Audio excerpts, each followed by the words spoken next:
Hey, everybody. Welcome to your Money Map, sponsored by the Alliance for Lifetime Income. I'm your host, Jean Chatzky, coming to you today, actually not from where I usually come from on the East Coast. I'm in sunny, beautiful, balmy Tucson, Arizona. So very glad to be here with all of you. And no matter where you're watching from, let us know you're out there.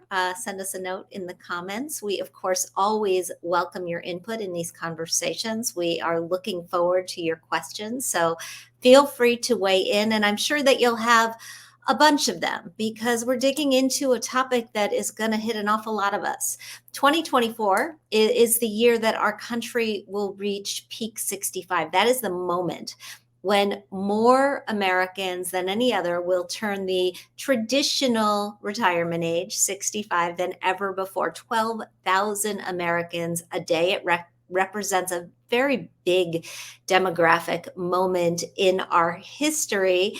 And the fact that our population is getting older means it's even more crucial for us to plan ahead, to focus on perhaps retirement, but maybe just what's next. And to that end, I have an incredible guest with me today. Joanne Lipman is the best-selling author of Next, The Power of Reinvention and in Life and Work. She's also the author of the #1 bestseller, That's What She Said.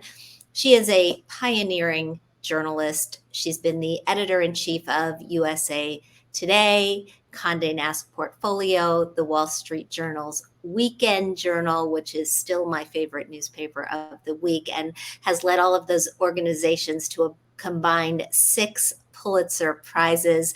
Joanne, welcome to your Money Map. Thank you so much for joining me here today. Thank you, Jean. I love being with you. Happy to be here. Tell me why this book, why now?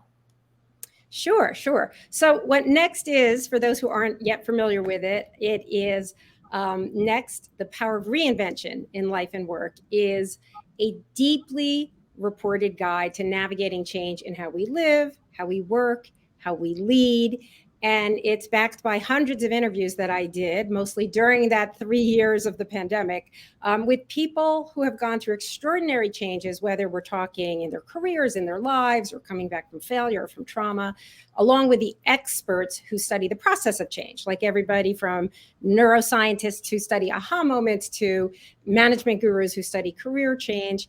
And the reason why now is it is literally for this moment in time, because in the wake of the pandemic, so many of us are really feeling unmoored. I mean, it's really interesting these past few years, thankfully that immediate health crisis has receded, but this search for the new normal that we've all had, it seems more urgent than ever. We're rethinking our lives, reprioritizing, and we are really, really rethinking our relationships to our jobs and to the way that we want to work. And we needed a guidebook, and there wasn't one. And I had this sort of aha moment myself 3 years ago, early on in the pandemic, saying we need this guidebook, and it doesn't exist, so I want to write one. So I dove into the research right then and there.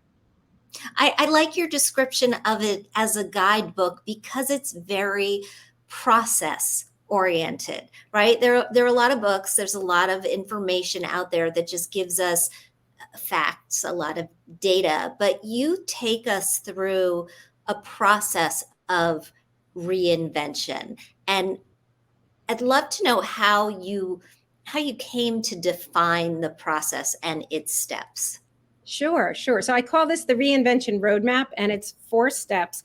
I came up with it, by the way, exactly as you're saying. I did all these interviews with people who went through different kinds of change, talked to all the experts, asked all of them to walk me through the process. And then I sort of mapped it out for myself. And what I realized was they were all using different language, different terminology, but they were all describing the same set of steps.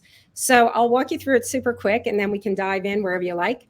The reinvention roadmap, 4 steps: search, struggle, stop, solution. So the search, this first step, is where you're sort of collecting information, collecting experiences that are ultimately going to lead you to that transition the cool thing about that first step is very often it is unintentional. You don't even realize that you're doing it, and it's going to lead you somewhere where you don't even expect you're going.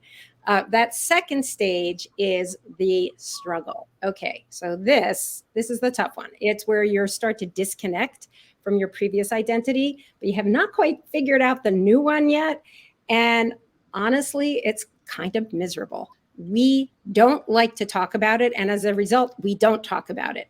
And if you think about sort of all of the transition reinvention stories we tell ourselves, I call it the Cinderella myth, right? It's like it happens overnight. It should happen, immediately. It's Cinderella, it's Spider-Man, Superman, it's American Idol, it's Who Wants to Marry a Millionaire, right? And but what that does is, because we leave out this middle struggle part in the stories we tell, which means that when it happens to us, and it happens to all of us, and when it does, it's very lonely. And also, it feels like there's something wrong with us. We think it's our problem. Everybody else is on that glide path to success, and only we are struggling. So the thing with the struggle is it very often doesn't end till you reach that third step, which is the stop. So the stop is the thing that pulls you out of your daily routine. Now, could be something that you choose, like I quit my job. It could be something that is imposed on you, like I lost my job, or there's a pandemic and all of our lives are upended. But what it does is, by pulling you out of your routine and out of your normal thought process, that is actually what allows you to then sort of synthesize the struggle, synthesize the experiences, all the things that you've accumulated, and it allows that to sort of coalesce into your understanding of what actually comes next. And that is the final step that then leads you to the solution, which is whatever you're transitioning to. So as we look at this process, I'd love to just unpack some of these steps a little bit more.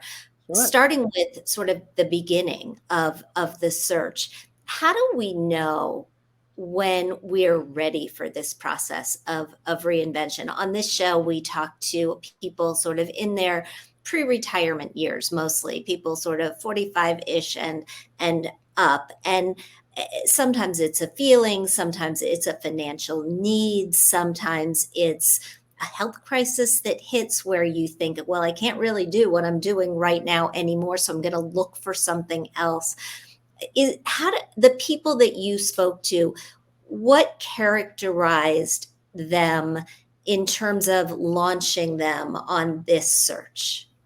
So very often with the search, this is interesting. People were further along than they realized in this stage. So, for example, one of the favorite people who I met along the way is a guy named Chris Donovan, who was a telephone repairman for decades.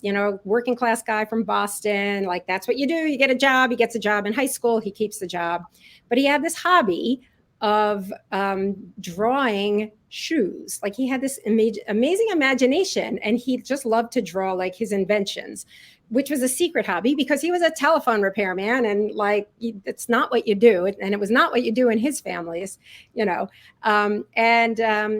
ultimately it turned out so after several decades, his future husband, he finally showed his drawings to someone, and his husband said to him, you have like serious talent. And he was in a struggle because, like, what do I do? Like, I love doing this, but that's not a career, and I need a job.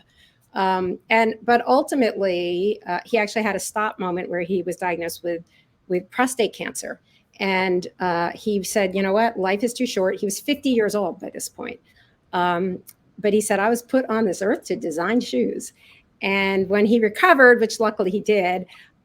He took early retirement. His husband, they'd been scraping and saving to renovate the kitchen. His husband said, take the money, go back to school. And he did. And he is now a shoe designer. And so it's amazing. It's Chris Donovan shoes. You can find them online. He's fantastic.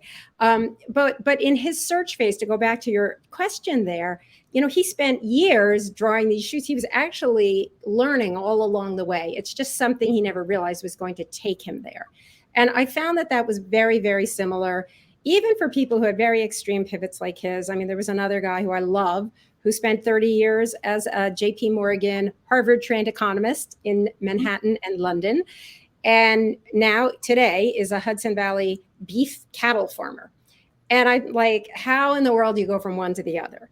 And it turns out, he had years ago bought a weekend house for his family, looking for an inexpensive place. He gets this old farmhouse. But he got drawn in on weekends over many years into farming. So he learned little by little. And as he said, it's not like I set out to say, in my retirement, I think I'll be a cattle farmer. Like he said, that would be quite foolish. But it was that he was searching all along without even realizing it. So I do think that a lot of people do that, but there are also strategies that we can talk about. I have a dozen strategies in Next that I call in the back of the book, and we can talk about a few of them, because if you are in that period of time, like, should I start? There are things that you can do. For example, one of the things that I know that you tell people to do if they're wondering either should I start or where should I go, is to get some outside impression, some outside counsel. Yes. Okay. So you've hit on, I think this may be my favorite of all 12 strategies. I love this so much. I call it the expert companion. So I'm borrowing this phrase, by the way, from trauma psychologists. They developed this idea that if you've been through a trauma, they're trying to encourage post-traumatic growth, not just post-traumatic stress. And to do that, there needs to be someone who you can tell your story to, who can help you sort of get a view of yourself, a more realistic view. I think we all need an expert companion, and that is a person who knows you and can reflect back to you what are your strengths and what are your talents. The reason is we are kind of bad at understanding ourselves sometimes when it comes to our innate strengths, innate talents. We all have them, but because they come naturally to us, we either discount them like, oh, everybody can do that, or we don't even recognize them. So your expert companion could be a coach, like a career coach, but it could also just be a friend, a colleague, a relative who reflects back to you sort of what they see in you. What do they see are your strengths and your talents? And what that does is it can help you to focus. It gives you a much more realistic sense of who you are and where you might go with it. Importantly, these people you write are not there to give you advice. And I Thank think you. that's a big distinction. Thank you for mentioning that, Jean. I should have said that right up front. These are people who are reflecting back to you your strengths, your talents, but they're not telling you what to do. The idea is what this conversation does with your expert companion is it helps you to get a better sense of who you are and what your strengths are and what your interests are. One of the examples I actually use is my own husband, who I was at the Wall Street Journal for many, many, many years, and very happy there and had no intention of leaving. And then I was approached by Cy Newhouse, who's sadly no longer with us, who owned Condé Nast, which owns, Vogue, Vanity Fair, Glamour, The New Yorker. Anyway, they approached me about starting a new business magazine, and it was very tempting, but I was very reluctant to leave. And I was literally paralyzed for several months. And it was my husband who reflected back, did not give me advice, but my husband said to me, when you talk about this mythical magazine that doesn't exist, he said, I see your affect changes. Like, I see your face lighting up. I see this excitement in you. And it was revelatory to me, because I didn't even realize that sort of how I was interpreting acting. And it really helped me to make that choice to take the leap and start that magazine. Maybe our husbands should be our expert companions, because mine has done the same thing for me. I did money makeovers for years for Oprah and the Today Show. And my husband said, you love that. Like, when you are helping real people with their real money, that's what you like. And now we're doing financial coaching at Her Money as a result of having that conversation, because he told me that I like that. Right. So I think that's true. I think that's Yeah. true. The struggle is a very interesting step, because we don't talk about it. But one of your 12 strategies is actually to use all of the struggles that we've had along the way to provide us with data about things that we're good at. Can you explain how that works? Sure, sure. So first of all, that struggle is so important. All the work is getting done there. One thing people do need to realize during that struggle phase is we all go through it, but also that's the time when you feel like you're stuck and you're standing still. But in fact, all of my research shows that you're actually moving forward. You're making a lot of progress. You just don't feel it. So if you're out there right now struggling, know that it's okay. It's actually part of the normal process. There's nothing wrong with you. But in terms of the data, this is fascinating. There's a strategy that is to create your own CV of failure. So a CV of failure is, instead of all your great successes and all your great jobs, you write down every time you flamed out. It's like the job you lost, the professor who told you were useless, the fellowship you applied for and didn't get, the employer who ghosted you, you name it. Put it all down there. And it may seem counterintuitive, but I met a scientist. She's the first person who did this. Melanie Stefan is the first person, I believe, who did this. And she did it because she has this absolutely gold-plated resume of, Ivy League, everything, Cambridge, Oxford, etc. And she's brilliant. But she went through so much pain, and she did her own CV of failure at one point after she'd been turned down for like 15 fellowships. And then she published it. And the response she got was overwhelming, because people are like, thank you for acknowledging that we all go through this. But she said it did two things. The first thing it did is it shows you what you've tried, which that alone can be really helpful and encouraging. But perhaps more importantly, it's actually data. It's useful data. In her case, she started as a biologist, and she found in her CV of failure, all of her failures were centered in a lab where she had to manipulate things with her hands, like, working with fish, right? Whereas what she realized, it made her realize that her strengths were elsewhere. Her strengths were with computational biology. And it made her switch her focus to the area, and it made her realize that this is where my strength is. She switched her focus and has had great success since. So it's great data. I think that many of us have these, and maybe it's many of us women, but have these radios that play negative thoughts in our head. And sometimes using the collection of actual data can help us fight back against those things as well. Oh, that's so true. That is so true. That's another thing an expert companion does, by the way, is reflects back to you. There's something else that you can do that is also really helpful. Another one of these strategies is to share your, once you have a goal, right, to share it with someone else, and particularly to share it in writing. There's all kinds of research that shows that when you do share a particular goal in writing with someone else, you are far more likely to achieve it. Whether or not they're even giving you advice or responding back, it helps to make it real, right? So I think all of these things really come down to sort of taking action. Don't just like cogitate in your own head and get lost in the spiraling thoughts.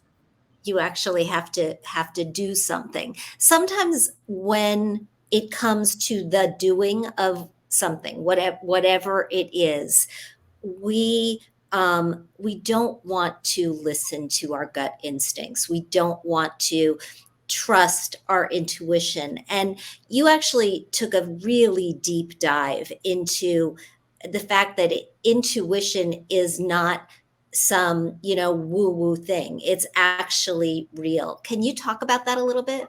Yes. I have a whole chapter on basically, should you trust your gut? And the short answer is yes, you actually should. Not always, I have to say, it's not always right. But the reason why your gut very often feels correct, and most often is correct, is because actually gut feeling is generally based on knowledge and experience. And gut feeling is actually a form of pattern recognition.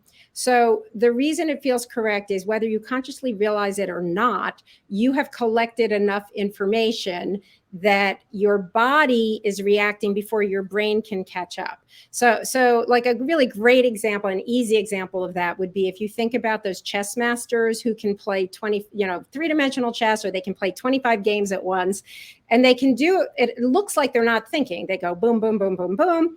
And the reason is that is their gut. They have had so many chess moves accumulated inside that they their body catches up. Their body knows what to do before their brain can even catch up with it. And that is something that is the scientific reason why gut is correct. Another thing that is often correct are your aha moments. And I have a separate chapter on the neuroscience of aha moments, which are also generally correct because, again, your aha moments come from knowledge that you already have inside your head. The cool thing about aha moments is what aha moments actually do. Is when we are consciously thinking. This is why if you're focusing on a problem, sometimes you can't get to the solution, whatever that problem is, and it's driving you crazy, and you focus and focus and stare and stare, and you can't get there.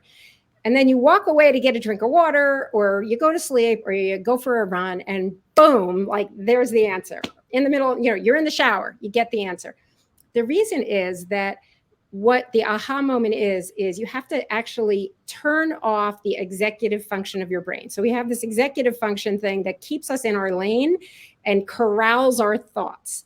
And what that does is it basically silos off your thoughts, keeps it focused. Well, when you turn that off, all of these unconnected, disconnected thoughts can swim around, and then they can swim into something totally new. So your brain is sort of working behind your back, but your executive function must be turned off. And that's why when it swims behind your back, it coalesces, it comes up with this idea, and then it surfaces like this great aha moment. But which, by the way, is one of the reasons why it is so important for all of us to actually take breaks during the day. Yeah. Take your weekends, take your vacations. There was wonderful research that was done. These scientists chose a group of writers and a group of physicists.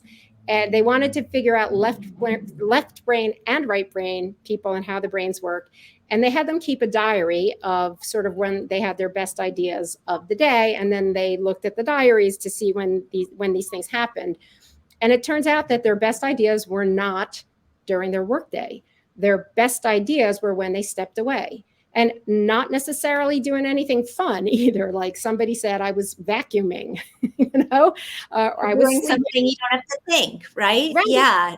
Your brain is a little bit freer. I can totally relate. I feel like I've had my best ideas either when I'm on a run, as you said, or when I'm in the shower, strangely. Although at one point, the woman who did the herbal essences commercial told me that actually hot water pounding on your head also helps you think. So go figure. Oh, okay. I learned something. So let's say you go through these steps, right? We go through the process. We search, we struggle, we come up with some things that we think maybe we would like to try, that might be a reinvention for us. We're at this very precarious moment financially. We're not sure if the country's going into recession. We know people's savings rates are falling. Credit card debt is rising. We're not saving enough for retirement. How do you approach making this change and still keeping your financial life on the rails? That's a really great point, Jean. So the first thing is, don't quit your day job just because you have this other idea. Like, don't say, I'm quitting my secure job because tomorrow I want to be an astronaut, right? Like, doesn't work that way. And many of the people I interviewed, they stayed in secure jobs like the telephone repairman, for a number of years to have that financial security. But what you can do while you are in keeping your financial security is to what I call move before you move, which is to take a course, to shadow someone, do the informational interview, do your research, right? So that you can then move into it. I just met a guy who he was a lawyer, he's, child of immigrants. Like, you have to get a good job. Your parents struggled and saved to get you here. He gets his law degree, and he really wanted to go into comedy and into entertainment. And so what he did was he was a lawyer for that financial security, but during that time, he scrimped and he saved while doing comedy at, open mic nights, that kind of thing.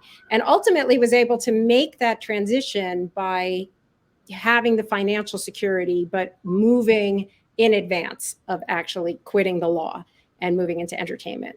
And that I find is true for many people. I know that you spoke to people sort of all along the age spectrum, people in their 30s, people in their 60s. Did you find any sort of uh, trends or differences when people were looking to make these changes to find their next? Was a degree of financial security in the pic, like something that they focused on? Did they get outside help to make sure that they could make these transitions? I mean, this occurs to me that if you're thinking about something like this, it might be a really good time to talk to a financial advisor. Oh, yeah. Look, I mean, every person I talk to find financial soundness played in, whether, even for people who you would think, oh, they're really well off, they could actually quit their job tomorrow, had the same financial concerns that you're talking about, as did the 20 somethings I talked about who were pivoting. And I think, we all have to have a degree of responsibility. And there is, when you want to make a pivot, there's a certain degree of privilege involved. Whether or not, and like I said, I spoke to people from all socioeconomic backgrounds and age groups from the 20s to the 90s. And so there were a certain key things that all of these groups shared across the age groups. And this idea of like the financial security of not leaping without a net, all of those things played a very, very important role, right? You want to do this in a reasonable way. This is why I wanted to come up with this reinvention roadmap, by the way, is to help people guide their way through it so that they can understand, it's not instant. But it's also, don't quit just because it's difficult, right? That's the whole message of this struggle idea. The other thing I want to mention that is really important is to have a very open mind about where you might be going.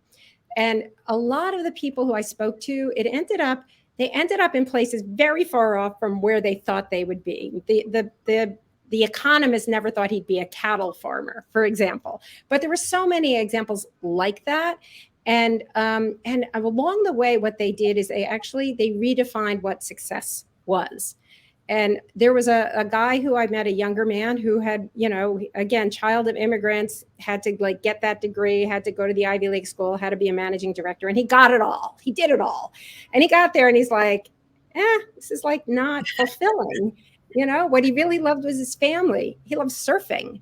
And he ended up, again, he stayed in that job long enough to get the financial security he needed. He worked with a coach to make sure that he had saved enough that he could take a little bit of a flyer, and ultimately remade his life. He said, he's a coach for others. He puts out a newsletter for other millennial men like himself. He surfs every single day, and he takes his children to school every day and has dinner with them every night.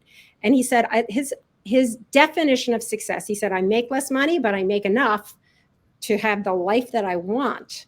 And that is success. And so I think that's a huge piece of this, is you want to understand your finances, but you also want to understand what is your true definition of success. It's interesting when you describe that. We tend to think of women setting goals and building their finances around those goals, that having enough to be able to accomplish their goals is actually the end game. And often for men, we think it's different. We think that the goal is just more. The goal is just accumulate. It's a little bit more of a game. What is intriguing about your book is how much it's appealing to men as well as women, how much they're seeing themselves in it. Can you talk about what you've heard? Yeah, that's absolutely true. That this is something men and women, I think we're all, I do think has something to do with the pandemic and the fact that so many of us had our lives upended. People in knowledge industries like us were all sent home. But it also made you realize there's another way to live and to work. And that is something that both men and women can really, really relate to. And it also did give us a perspective on what is success. Is success just more and more and more? And the other thing it did, and again, I talk about how important it is to have this open mind. But I think about sort of all the things that we were brought up on. I mean, I spent all those years at the Wall Street Journal, you're financial journalist. We were brought up on those things like that Think and Grow Rich idea, that book, right? The seminal idea, which is have a goal, work backwards, have every single step of the way planned out to get to that goal. And what I found, and I think this is especially true now, is that that's not the case anymore. So many people who I spoke with may have started out with that goal, but along the way, they were open-minded enough to realize that their experience, interests, talents were taking them somewhere else. And it is so important to keep that open mind, because you may end up somewhere unexpected, but virtually all of them said it ended up in a place that was far more fulfilling. Yeah, it's so interesting. I have watched my stepdaughter and her boyfriend who've spent a year, he's 40, she's in her 30s, as digital nomads. They kept their job, they traveled the world. And one of the things that they learned about themselves was that they like living in nature. And so that Wow.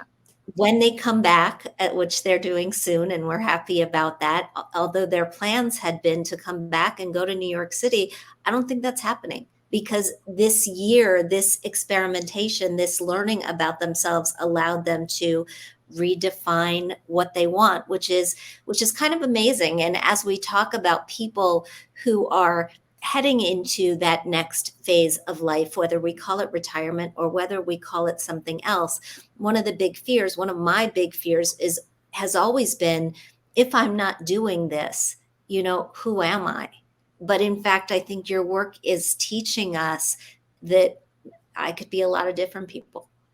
Yes, exactly. Exactly. And I think that what we're finding, and certainly what I found in all these interviews with these people, is that we do tend to conflate our identity with our job title. But now what I'm seeing is that the skills that we have, no matter what field you are in, these skills are really transferable. And in the world we live in, and particularly this increasingly digital world, there are so many different ways where you can take your talents. And so your identity is you. And I agree with you. I do think retirement is different. I mean, we're in the same generation, and I don't know anybody my age or older who is thinking of the traditional retirement. They're thinking about maybe easing into some other kind of role, or pursuing a passion, or even going back to school. But it's not our parents' generation, where it's like you get up, in your 60s, you hit maybe 65, you're done, you get your gold watch, and you go to Florida and you sit on the porch or play shuffleboard. Like, that doesn't, maybe that exists for some people, but I think increasingly it doesn't, and it certainly will not be the case for young people coming into the workforce now, who are really looking, as opposed to when we started, the idea was a 40-year career path to retirement. They're really looking at more of a 60-year kind of career path that's going to give them lots of room to reinvent and reinvent again over the course of their careers. Well, the book is fabulous, and the people who are watching are certainly getting that. We've heard from Holly and Jordana that they are ordering the book right now. Joanne, where would you send them to learn more about you, to order the book? I think we put a link in your link tree is in the comments. So if you want to find that, is there anywhere else people should go? Sure. So that you can buy Next anywhere where you buy books, Amazon, obviously, anywhere you order books. If you have a local independent bookstore, we love supporting them. And Yes. my website is joannelipman.com, all one word, joannelipman.com. And you can find me there, and you can contact me there and continue the conversation. And for more from the Alliance for Lifetime Income, if you need to have one of those conversations with a financial advisor and you're looking for a list of great questions to ask that advisor when you're choosing one, go to our website. It's protectedincome.org. And for more information on this conversation, specifically protectedincome.org/Lipman. Thanks everybody for watching. We'll see you next time. Thanks, Joanne. Thanks, Jane. Great to see you. Bye.